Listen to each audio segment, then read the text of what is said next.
This past week, Sony released Ghostbusters Frozen Empire, yet another attempt to revitalize this aging comedy franchise by taking the kids from Stranger Things and forcing them to fight ice ghosts. Early reactions to the movie have been mixed, to say the least, with critics calling it a tired, lazy rehash, and audiences saying, well, at least it's not the one with all the women in it. That's why today we're talking about Sony's first failed attempt to revitalize this aging comedy franchise, Ghostbusters 2016, aka Ghostbusters Answered the Call, aka the one where if you don't laugh at the queef jokes, you're a misogynist. So what can I say about this film? Well, I can say that it's yet another soulless Hollywood reboot from Sony, a project fueled not by creative passion or love for great comedy, but by product placement and corporate greed. I can say it's Paul Feig and Melissa McCarthy proving once again that the success of the movie Bridesmaids was a complete fluke, and that neither of them should be allowed to make comedies, let alone show their faces in public ever again. And I can say it's a blatant attempt to capitalize on franchise nostalgia. The children who grew up with the original movies, now miserable adults, desperate for anything to distract them from our current political hellscape and the eventual heat death of the universe. Ultimately though, Ghostbusters 2016 is really just a 2-hour funeral for one of the greatest comedy franchises of all time. A cheap plywood coffin stuffed with bad jokes, lame references, and depressing cameos from people either desperate for a new round of residual checks or contractually obligated to be there. It's a reminder that your childhood is dead, and anything that was good or pure about it will eventually be dismantled and repackaged as a nightmarish, day-glow-colored mockery of the things you once loved. Ghostbusters 2016 says it is a comedy. I argue it is the exact opposite. No, this is an apocalyptic tale heralding the end of comedy itself. These 4 horrible women trampling across the bones of humor as we once knew it. So behold, as I open the seals and reveal to you the form of the Destructor, the 4 riders of revelation, war,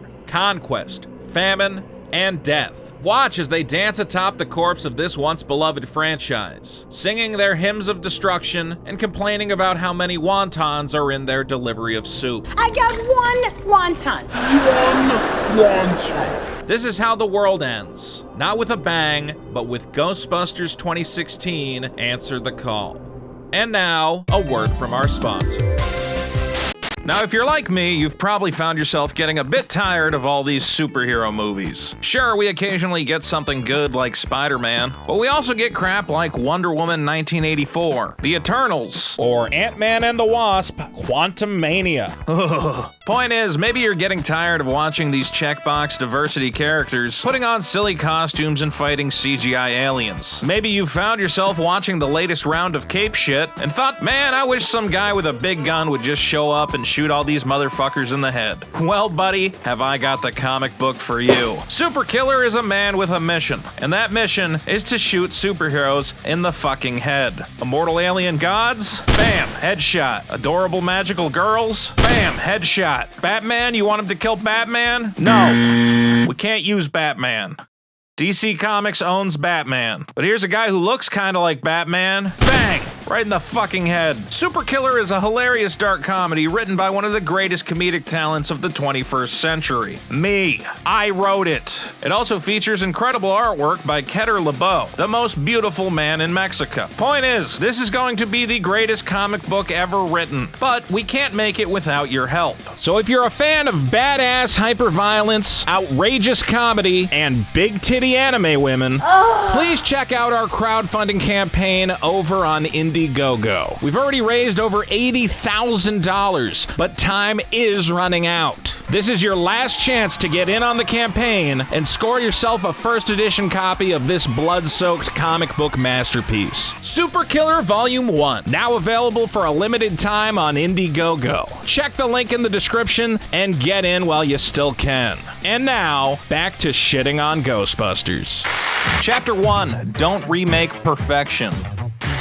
Now that the soulless Hollywood suits have decided to endlessly rehash the same franchises rather than take a creative risk on anything new, there's basically 3 types of movies left in this world: sequels, reboots, and remakes. Unfortunately for Ghostbusters 2016, it can't seem to decide which of the three it wants to be, trying to establish a new universe of characters while also lazily stealing as much as possible from the original films. That's a big part of why the Ghostbusters 2016 trailer pissed off 1.1 million people, making it the most downvoted trailer in movie history. The marketing team at Sony tried to trick us into thinking this movie was a direct sequel to the originals. 30 years ago, 4 scientists saved New York. This summer, a new team will answer the call. Well, that kind of infers that it's set in the same universe 30 years after the original. But it isn't. It's a whole different universe. Lying to the audience, yeah, that's a good way to get us into the theater. So Ghostbusters 2016 is supposed to be a reboot, a movie that draws from elements found in the original, but uses them to tell a brand new story. Except this isn't a brand new story. Sure, there's definitely a few differences between this and the original, but those differences are mostly superficial. What you're really getting is the same movie you've already seen, except now it's stupid, confusing, and all the main characters have been replaced with unfunny women. The power of panic compels you!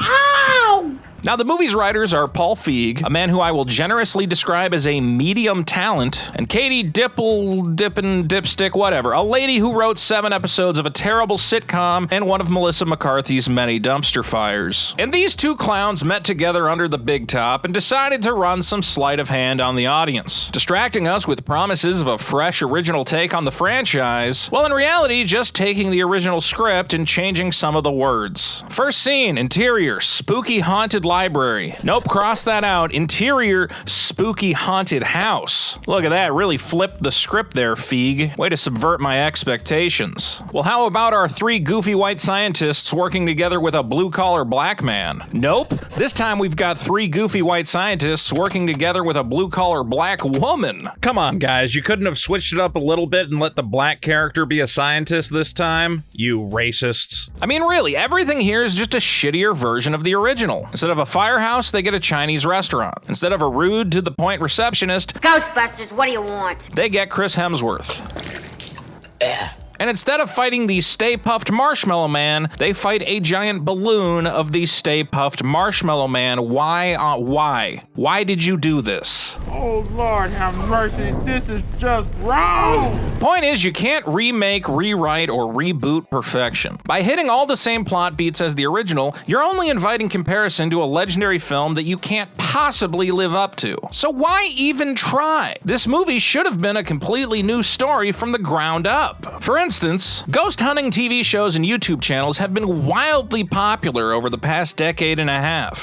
Tonight, the Ghost Jumpers make contact with the ghost of Bigfoot. These phonies. Why not abandon the whole scientific angle and make it about 4 reality TV ghost hunters who get in over their heads? Or maybe keep the science angle, but have a team of rival Ghostbusters they have to compete with. Or I don't know, do literally anything other than make a shittier version of an already perfect movie. Actually, you know what Hollywood should do? They should hire some of these guys who make long, complicated YouTube video essays which expertly break down why these franchise scripts fail, offering extremely helpful tips on how to build likable characters and meaningful plots. You know, guys like me. Come on, Sony, hook a brother up with some of that sweet Ghostbusters money. I got bills to pay, my Chapter 2. These characters suck. Watching the original Ghostbusters, it's almost impossible to not fall in love with these 4 goofballs. There's Ray Stantz and his boyish excitement. Wow, this place is great! Egon Spengler and his offbeat scientific zeal. I collect spores, molds, and fungus. Winston Zeddemore and his blue-collar charm. If there's a steady paycheck in it, I'll believe anything you say. And of course, the great Peter Venkman. A huckster and a sleazebag, sure, but one with a sense of humor and a heart of gold. This body. Is this a trick question? Now let's compare them to the 2016 roster. Aaron Gilbert, nervous and annoying. Abby Yates, loud and annoying. Ow! Jillian Holtzman, autistic and annoying. I improved beam accuracy by adding a plasma shield to the RF discharge chamber, and to dub it all up, we got a freaking Faraday cage. Patty Tolan, loud and, black? What? No, wait, that's racist. I meant she's loud and urban. What? Never mind, let's just move on. I don't don't know if it was a race thing or a lady thing, but I'm mad as hell. Now, the Ghostbusters films are underdog comedies. These are characters who have been outcast or beaten down by life and are fighting their way back up in the world. And for these kinds of movies to work, the characters need to have what I would call bar appeal. These aren't characters you would necessarily invite into your house, but they're probably ones you would enjoy sitting down and sharing a beer with. Really, who wouldn't want to pull up a bar stool next to the boys from Dumb and Dumber? Who would be stupid enough to turn down a Budweiser and a Fresh, delicious, cold-cut combo from Happy Gilmore? And if Ron Burgundy offered you a glass of scotch, I love scotch, could you really resist the chance to get liquored up with San Diego's most beloved anchorman? Cannonball! I really doubt you could. But the women of Ghostbusters 2016, well, let's just say I can't imagine hanging out with this gang of insane, gibbering women for more than a second. A cabal of loud, obnoxious harpies who never seem to shut the fuck up. A ghost threw him out the window. Oh, you mean like Patrick Swayze? Yeah, like Patrick Swayze. That's it. And then we were all Okay, dancing, shut and up. then we sat down, and he was behind Shut me, up. and we made a vase. Oh, you're combining the two. Shut up! Combined Yeah. a couple of Swayze. Oh, you know what's Shut a good up! one? Roadhouse. I love it. Just shut up! Not only are these characters incredibly annoying, but some of them are just downright mean. In fact, the opening of the movie is set up in a way that it seems like it's trying to get us to hate the characters of Abby and Holtzman. The movie first introduces us to Erin Gilbert, a lady who is definitely awkward, but in a kind of likable way. Yes, Princeton. More like Prince. Tons of dummies go there. She seems like a very nice person, and is understandably upset to learn that her former friend betrayed her and published their book without her permission. I don't need your permission. Of course you need my permission. I wrote that book with you. My name is on it. So at this point in the movie, Abby is actually an antagonist. She has done a bad thing, and her flimsy justifications for it don't make up for the fact that she has put Erin's career at risk by potentially labeling her as an insane ghost hunting conspiracy theorist. Look, I am up for tenure right now. Ooh, I'm up for tenure. And not only does Abby have no excuses for her own bad behavior, but Holtzman, a character who is meeting Erin for the very first time, immediately joins Abby in bullying and ridiculing the only character the audience has been told to like. What's next? You gonna give me a wedgie? No, I think both of us pretty much feel you have enough stuck up your butt. The two of them continue to mess with and make fun of Erin until the appearance of a ghost convinces her to work together with this pair of assholes. And for the rest of the movie, neither of these two characters actually makes up for their shittiness. Abby never apologizes to Erin for publishing the book, and instead spends the rest of the movie constantly bickering with her supposed friend. Meanwhile, Holtzman just keeps acting insane, recklessly endangering the cast with her wild behavior while continuing to fuck with Erin for the sake of a cheap laugh. Holtzman, come on. The hat is too much, right? Is it the wig or the hat? So which of these characters am I supposed to like? The crazy lady? The loud asshole? Or the awkward shy nerd who got guilted into working together with her bullies? I guess the only one I'm supposed to like is Patty, but honestly, I don't really like her either. And it's not because I'm racist. I have black friends. In fact, I have 2 black friends. Really though, I just don't like any of these characters, and I don't think the audience does either. They're mean, obnoxious, and just generally off-putting. So again, the question is, would you want to get a beer with any of these awful women? No! God! Please, no! No! No! No! Chapter 3, Improv Comedy Sucks. I think it was FDR who said the only thing to fear is being invited to watch your drama-majoring roommate perform improv comedy. What greater horror than spending your Friday night watching a bunch of adult theater kids running around on stage pretending a hemorrhoid cushion is a giant magnet. So first, we need a historical event. Who's got an event? 9/11. You people are monsters. That being said, when it comes to movie making, I think improv comedy can indeed serve a purpose. You know I know you're gay? How? I saw you make a spinach dip in a loaf of sourdough bread once. Though I would argue a good comedy production needs a solid script beneath it, when experienced comedians are given room to play around with the material, they can often come up with jokes that work far better than what was on the written page. I'm gonna punch you in the ovary. That's what I'm gonna do. A straight shot. Ooh, ow. Right to the baby maker. Not to mention that the spontaneous nature of improv comedy has a certain energy to it. It makes the characters and their reactions feel far more real. And in fact, many of Bill Murray's lines from the original Ghostbusters movie were indeed improvised. When you have to improvise every night, you have to be able to do almost anything. We We came, we saw, we kicked its ass. But while directors like Judd Apatow have made an entire career out of putting funny people in front of a camera and letting them riff, You shouldn't! Oh, I hate you! I hate you! Paul Feig has failed to accomplish the same magic. So what went wrong? Now, there are some haters out there who say the movie's problem is that women aren't funny. To those people, I say, shut the fuck up. I think it's obvious that the women of Ghostbusters 2016 have more than proven themselves as experienced comedians. Again, Bridesmaids is a pretty good movie. You should check it out. Not to mention that most of these women have an impressive background in improv comedy. Both Melissa McCarthy and Kristen Wiig performed with famed improv troupe The Groundlings, the same school of comedy that helped train legendary comedians like Will Ferrell, Conan O'Brien, Adam Carolla, and Jimmy Fallon. Oh wait, I said legendary comedians, not terrible hack frauds. Get out of there, Fallon. Nobody likes you. But though these women may be seasoned improvisers, I think a big part of the problem is that the kind of frantic banter that might work on the UCB stage doesn't translate well to a movie with scientific and paranormal themes. This is subject matter which asks for some level of seriousness. And it's hard to take a ghost invasion seriously when everyone is dancing and making stupid jokes every 2 seconds. I don't need you to tell me anything right now. No. You gotta, No, because I am... Really? Not to mention that the improv lines in this movie are fucking terrible. Like, they really aren't funny at all. In fact, some of them are just downright confusing. Just another publicity stunt by these incredibly sad and lonely women. It's like they read Eat, Pray, Love and just ran with it. What does that mean? What is the joke? Someone explain it to me in the comments. But I think the biggest problem is that it seems like everybody on set was having way too much fun. And nobody was there to keep these ladies on track and make sure the movie didn't devolve into nothing but wacky one-liners. It's disgusting. Is it more or less disgusting if I tell you it came from the front? Ha ha ha ha. Ha ha ha. In the behind-the-scenes footage, everybody seems to be laughing at every stupid thing anybody says. You give a degree for the doing the mashed potato. Yes, please. This includes director Paul Feig, the man who should be carefully analyzing every joke to determine whether or not it's actually funny or whether it makes sense in the context of the scene. But he doesn't do that. He seems to just keep laughing at everything these women say, never interjecting to tell them to stop babbling nonsense and actually try to put some thought into the words coming out of their mouths.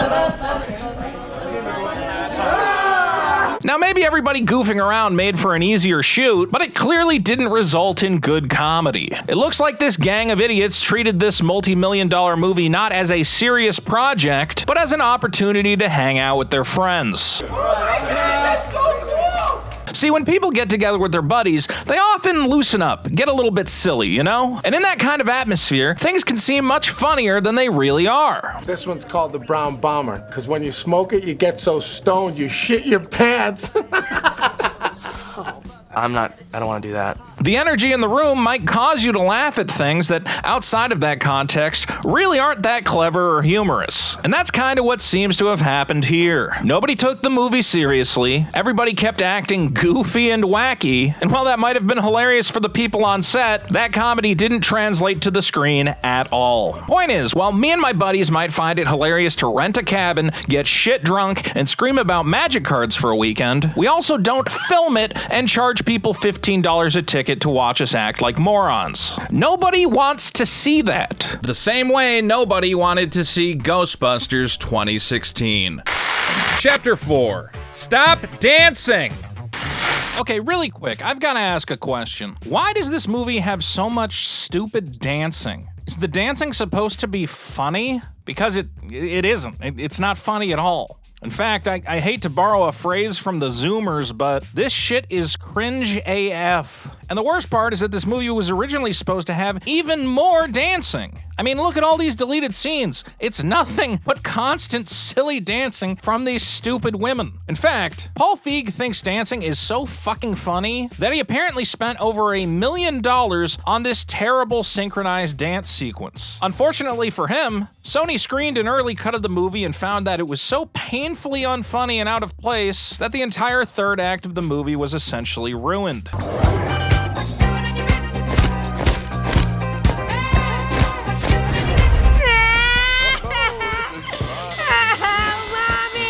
So they cut the whole thing, leaving us with a scene where the Ghostbusters show up and find all these police and army guys randomly striking this stupid pose. Something which makes absolutely no sense whatsoever. Hey, why y'all like this? Again, I think about the original Ghostbusters with all its smart, witty dialogue. Going up. I'll take the next one. And then I think about this movie where a bunch of annoying women do silly dances set to stupid pop music. And I think to myself, God, I hate this stupid movie. Why all the dancing, Paul? Why? Chapter 5, Respect the Straight Man. Now, I don't know exactly when it happened, but it seems as though a lot of modern comedies have forgotten about the importance of the straight man. That's right, modern comedy is too gay. No, that's a joke. What I mean is that when you have these loud, bombastic, wacky characters, it's important to give them some regular, normal people to bounce off of. Are you, Alice, menstruating right now? What has that got to do with it? Back off, man. I'm a scientist. For instance, though Chris Farley will always be remembered as a comedy legend, I think he was clearly at his best when playing off a straight man like David Spade. Oh my God, we're burning alive! No, I can't feel my legs! A straight man provides the comedian with a mundane line or situation, and the comedian transforms it into something truly hilarious. We did it? We did it. Yes! Oh, Richard, I'm so happy. Hold me. Yikes. Don't run away from your feelings. And it's this conflict between the normal and the absurd that gives rise to great comedy. Now, in the original Ghostbusters, the straight man often changed depending on the situation. But perhaps the most effective straight man in the movie was actually a straight woman. Oh, Dana, it's you. Oh, hi, yes, Luce, it's me. I thought it was a drugstore. Now, Dana Barrett is a typical career woman, a no-nonsense New Yorker with little patience for tomfoolery. And this makes her a perfect straight woman for Venkman to play off of. His immature boasting and womanizing is only really funny because of Dana's very real reactions. Pete Venkman's a guy who can get things done. Right. I wonder what makes him tick. I wonder. I wonder if he'd be interested in knowing what makes me tick. Right. I'll bet you're going to be thinking about me after I'm gone. I bet I am. No kiss. She makes it clear that even despite the weird paranormal aspects of this universe, the people within it are still mostly normal, and Venkman's behavior is indeed considered strange and offensive. And that's what makes it funny, because it's out of the ordinary. If everybody in this universe was just as weird as Venkman and the rest of the Ghostbusters, then there'd be nothing funny about their interactions. It would just be a movie about crazy people interacting with other crazy people. A movie completely ungrounded in reality and with nothing truly at stake. Now compare this to Ghostbusters 2016, a movie about crazy people interacting with other crazy people, which is completely ungrounded in reality and has nothing truly at stake. Ghosts are real! Ghosts are real! I believe in ghosts because I just know what they're real! Who is that? Throughout the entire movie, these Ghostbuster ladies never encounter a single normal person, with even the most pointless throwaway characters all given some stupid line or action that ensures the audience remains trapped in an alternate universe populated entirely by idiots. I think it might be a ghost. Oh no, it's not, it's just a bird. Bye, there's the door. Later days. Can you hear this? Let me turn it up. Oh my God. And again, this script is a complete rip-off of the original, so you can just directly compare how each movie handles its B characters to see what went wrong. In the first movie, we have an average elderly librarian. Her genuine fear at seeing a ghost makes it clear that the movie's spectral entities should be feared. Making it funnier when our heroes flee from the library in terror.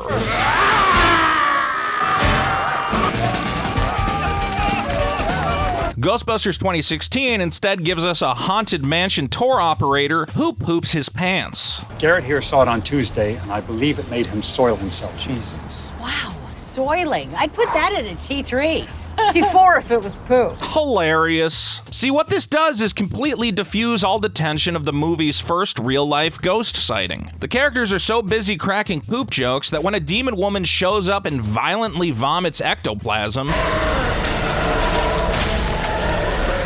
it isn't scary, comical, or interesting in any way. In the original Ghostbusters, we have this stuffy hotel manager. After the Ghostbusters rip up his hotel, his anger is genuine. It's hilarious, especially when he's forced to pay these guys for destroying his ballroom. $5,000? I have no idea to be so much. I won't pay it. Well, that's all right. We can just put it right back in there. Thank you. We certainly can, Dr. Venkman. No! But in Ghostbusters 2016, we have a wacky concert manager who feels the need to tell us that he screams like a girl. I'm told that I have a very disturbing scream.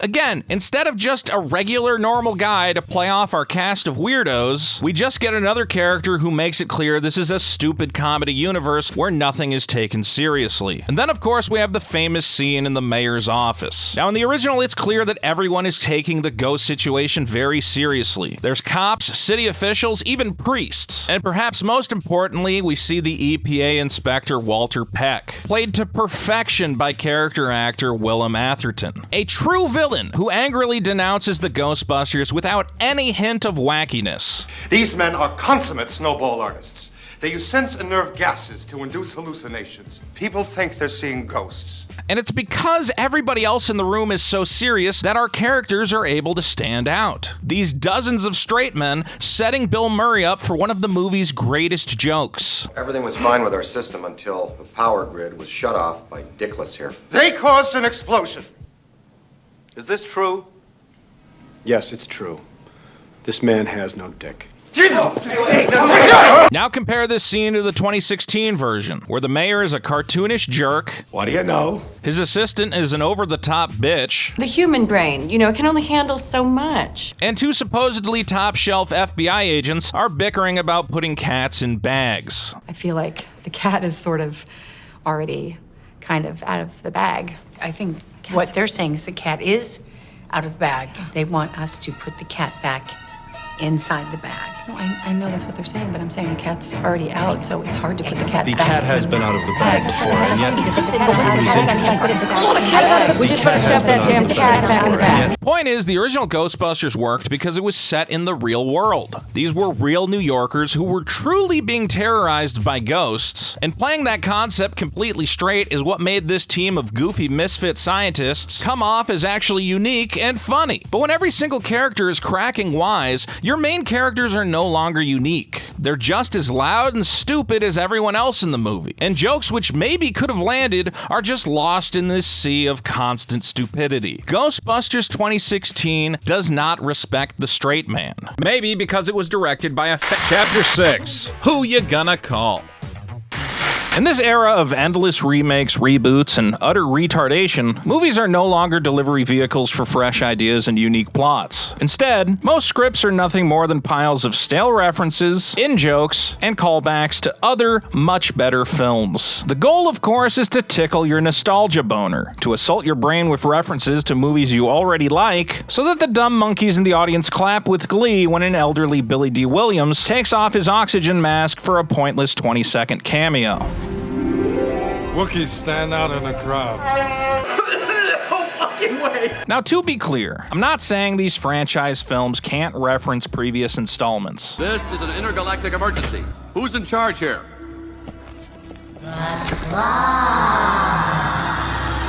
Some limited callbacks can be a connecting thread between these movies, and reward fans of the series with a nod to some of their favorite characters and scenes.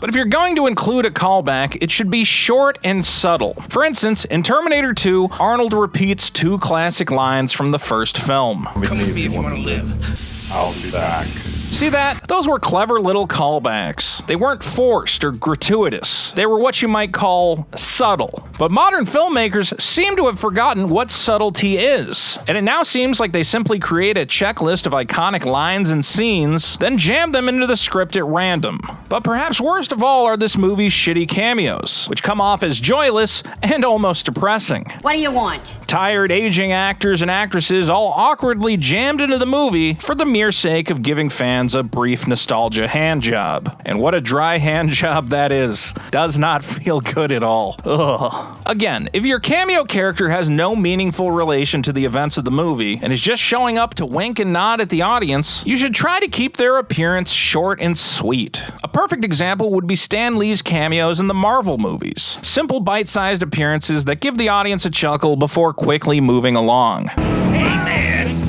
make love, not war. Hell, sometimes Stan doesn't even get a line. The mere sight of him dressed as Hugh Hefner or Larry King, enough to make the film feel blessed by his legendary warmth. Now compare this to Ghostbusters 2016, where a contractually obligated Bill Murray is forced to participate in a distracting and painfully unfunny scene that completely wastes his legendary comedic talents. Now, when Murray's character first had his little appearance on the TV, I thought that was it, and I actually wasn't bothered by it. Is this for real? Hell no. The cameo was brief and to the point, a small pleasant reminder of a much better character and movie. But I guess I should have realized that once they had Bill on the hook, they were definitely gonna milk that poor old bastard until his teats ran dry. Did he try to, I mean, obviously everyone knows for years they tried to get you involved. Did Paul make one last attempt, and did you even entertain it? I only met him like at the 40th anniversary of Saturday Night Live. I think that's when I first met him. And he said, hey, maybe there'll be something for you to do in the movie. I was like, yeah, well, yeah. Why was this idea appealing to you? It was only because I knew these girls were funny. And so what we get is perhaps the worst scene in the movie. 3 unfunny minutes featuring Bill as a rude, obnoxious skeptic. That makes sense. Take one of the most charming and beloved comedic actors of his generation and have him play an unlikable dick. We probably don't really look like legitimate scientists. No, you only lack the proper equipment, like a garbage truck to hang on to the back of. Yeah, that's what I came here to see. Again, why can't Paul Feig write likable characters? Why is that so hard? You worthless piece of slime! Anyway, this dumb scene ends with Bill falling out a window to his death, which seems like a very unfortunate metaphor. When you're making a film which angry fanboys are claiming is going to kill the legacy of the original Ghostbusters, maybe don't have a scene where you literally kill one of the original Ghostbusters. So do you have any regrets? Garfield, maybe? Or maybe don't bring the movie's iconic logo to life so that you can have them shoot it in the dick. But hey, at least they said those lines, right? No, it's important. Don't you see what's happening? Look, I don't go to Chinatown. I don't drive Wacos. You get it? You get it? You get those references? Fuck you. Chapter 7, Incels and Man Babies.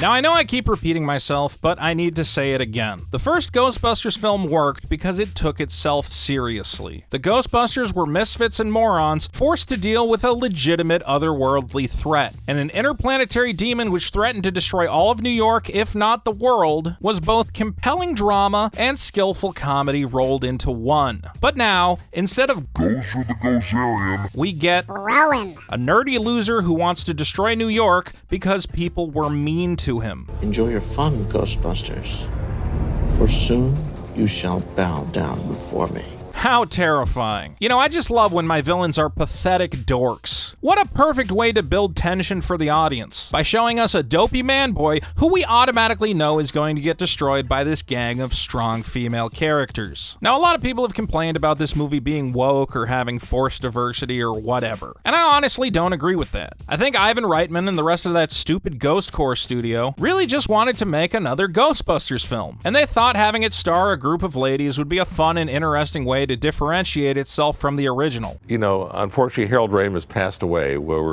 I was working on a sequel I was going to do with everybody, and he got sick and he died. And when Paul Feig came along and he had a good idea for a new Ghostbusters movie with 4 of the funniest women in the world, that's a hard idea to turn down. They didn't put women in it because it's her turn or whatever. It was just a fun little twist on the original formula. However, the character of Rowan does come a little bit too close to the kind of lazy social commentary I think turns off a lot of moviegoers. I think some really brilliant author needs to write a book about 2016 and how intertwined we were with Hillary and the anti-Hillary movement. It's crazy how people got nuts about women trying to be in power or be in positions that they weren't normally in. This man is insane. Take him away.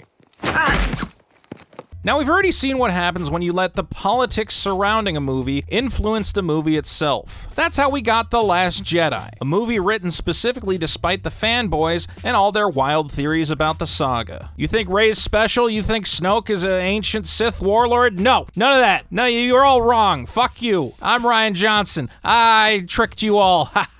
Jesus Christ. And in the same way, one has to wonder whether the troll community's reaction to news of an all-female Ghostbuster team had an actual influence on the script. Ain't no bitches gonna hunt no ghosts. Oh, no, okay. Oh, you incel man babies don't like women with proton packs? Well, we're going to put one of you virgin losers in the movie and let the lady Ghostbusters kick you right in your tiny dick. Take that, you chuds. Now, I can't be 100% sure that that's what they were trying to do, but it sure feels like this was an attempt to own the haters, which is really fucking stupid. I think that if you wanted to prove the haters wrong, you should have just focused on making a really good Ghostbusters movie. That probably would have shut them up. But instead, you made a big fuss about all the backlash to your shitty trailer, shifted your marketing strategy to try and push this film as a triumph of feminism, and ultimately only succeeded in proving the haters right. Good work, Paul Feig. Congratulations, you played yourself.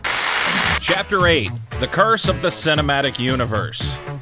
Now, for those who don't remember, the 2010s were an exciting time for Hollywood. Did I say exciting? I meant creatively bankrupt. See, after Marvel's Avengers movie made $1.5 billion at the box office, it seems every studio head in Los Angeles ran to the intellectual property dumpster, frantically digging through the piles of franchise trash in search of their own cinematic universe. And thanks to this, we got a Superman movie where Jimmy Olsen gets shot in the head, a Star Wars movie where Luke drinks alien titty milk, and a Terminator movie so incredibly bad that James Cameron himself had to come in and make something infinitely worse. Oh hey, it's John Connor from Terminator 2. I wonder what he's been up. Oh my god! And that's the exact same thing that Sony was doing with Ghostbusters 2016. They were trying to establish the groundwork for a shared Ghostbusters universe. What is it? Did you get something? Yeah. I heard something really weird. What's Zool? The actual plan was for the ladies of Ghostbusters 2016 to travel through time and space and meet up with Peter Venkman and the rest of the classic crew. Oh, I can't believe that didn't happen. That's so sad. In fact, Sony even built an entire Ghostbusters studio on their backlot, specifically so Ivan Reitman and the rest of the Ghostbusters team could waste Sony's money coming up with some of the worst ideas I've ever heard. Ideas like Ghostbusters Ecto-Force, an animated series about the adventures of Ghostbusters in the year 2050. There was also an untitled Ghostbusters animated movie, a movie about a ghost who becomes a Ghostbuster. Okay, that sounds stupid, but perhaps worst of all was their plan for Ghostbusters High, a prequel series set in the 1960s depicting Peter, Ray, and Egon as teenage Ghostbusters. So wait, they were Ghostbusters in high school? Then why were they so surprised when they discovered ghosts exist in the movie? Because then they would have already known ghosts exist. Wow, what a terrible idea! And when watching Ghostbusters 2016, it's clear that this was their plan. They wanted that Marvel Cinematic Universe money, which is why Ghostbusters 2016 copies the Marvel formula as much as it possibly can. In fact, I hesitate to even call this a comedy movie. It's really more of a superhero team origin story, with far too much attention paid to trying to make the Ghostbusters into action heroes, and far too little attention paid to retaining the comedy and charm of the original franchise. I order you to cease any and all supernatural activity and return forthwith to your place of origin or to the nearest convenient parallel dimension.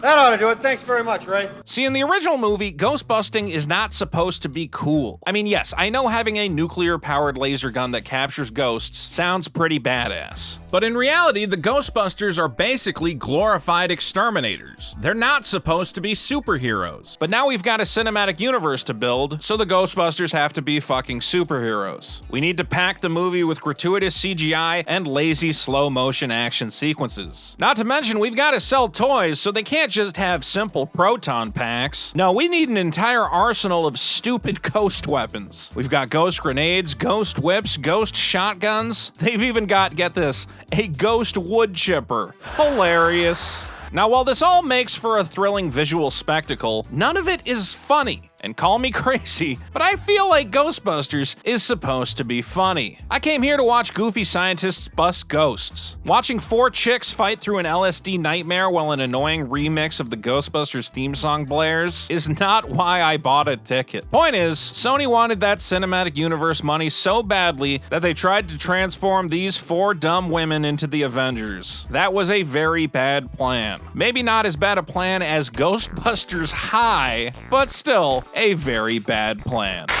Chapter 9: The Bringers of the Tide. So here we are, in what seems to be the exact same place we were in 2016. Once again, we find Sony attempting to pickpocket the corpse of this thing called Ghostbusters, searching for something they can use as the launching pad for an endless procession of sequels, comic books, animated spin-offs, and whatever the fuck else. I'd say this sort of grave robbing is disappointing, but at this point I've accepted that Hollywood's entire profit model seems to revolve around destroying the legacy of Hollywood's most classic heroes. Heroes like Harrison Ford, and of course, Harrison Ford. No, wait, Blade Runner 2049 was actually okay. Alright, you're 2 for 3, Hollywood. Point is, I think we all feel a bit exploited by these constant reboots. Yet for some reason, we just can't look away. Sure, we might gripe and complain about the endless glut of franchise trash, yet it's still hard to resist the temptation of nostalgia, to allow oneself to be transported to a world where your childhood heroes wait for you with open arms. Hey, remember Ghostbusters? Ooh, I remember. But how can cinema ever move forward if we keep allowing Hollywood to pull us back to the familiar? Yes, Barbie was fun, but do we really need a Mattel cinematic universe? Is it possible to just let the plastic garbage we owned as children rest comfortably in a landfill, rather than digging it up 30 years later so Lena Dunham can make a feminist-centric Polly Pocket trilogy? And right on cue arrives digital de-aging technology, ensuring our heroes never need grow old again. What a thrill it is to see a 75-year-old adulterer again pretending to be a time-traveling robot. And if the actors die off, well, who cares? There's no shortage of Hollywood body doubles waiting to have their faces digitally replaced, making it so a rubber-skinned Carrie Fisher can continue fighting her eternal Star War. Forever and ever and ever. There's an old saying that goes, if you love something, let it go. I think about that phrase a lot these days. Life is supposed to be about moving on, growing and changing as a person.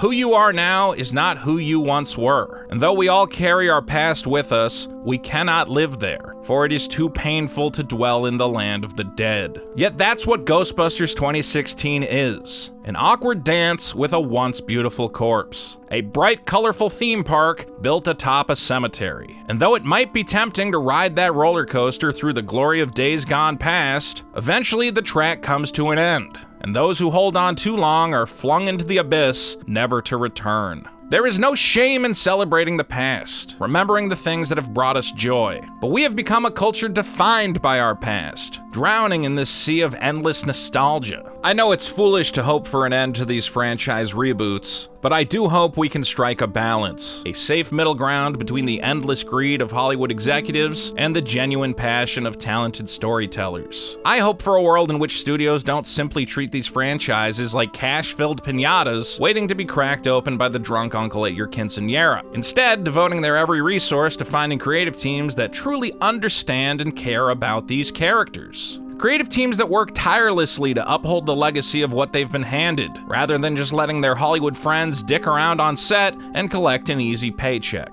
I also hope moviegoers will learn to vote with their wallets, rewarding new and exciting projects, rather than simply settling for what Transformers movie are we on? 9, 10, who cares? Ghostbusters 2016 is a complete cinematic failure. It will not be the last. But perhaps we can learn to demand more from Hollywood. Perhaps we can stop allowing these bastards to bleed our wallets dry by simply jangling the nostalgia keys in front of our faces. Perhaps we can convince them to care about making something beautiful, rather than continuing to churn out these soulless cash grabs. And only then might we finally see the flaming franchise dumpster washed away, drowning in a tide of films that truly love and respect the audience. Let us be the bringers of that tide, my friends. For I have seen the ocean, and it is so very, very beautiful.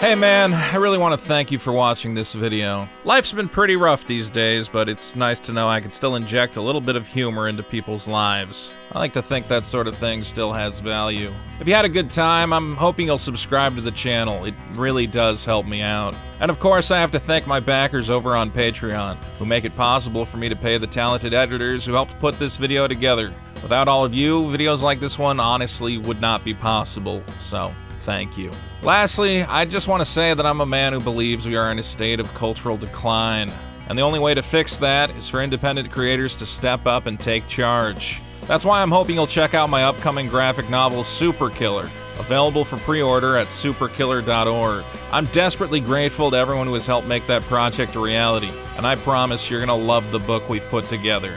I believe in making beautiful things, and I have to thank you all for giving me the chance to do just that. It's a strange time we live in. The world seems to never stop changing, but at the end of the day, at least we'll always have shitty movies to rip on. That's the one thing they can never take away from us. So peace and love in 2024. Check out Super Killer on Indiegogo. From the bottom of my heart, thank you.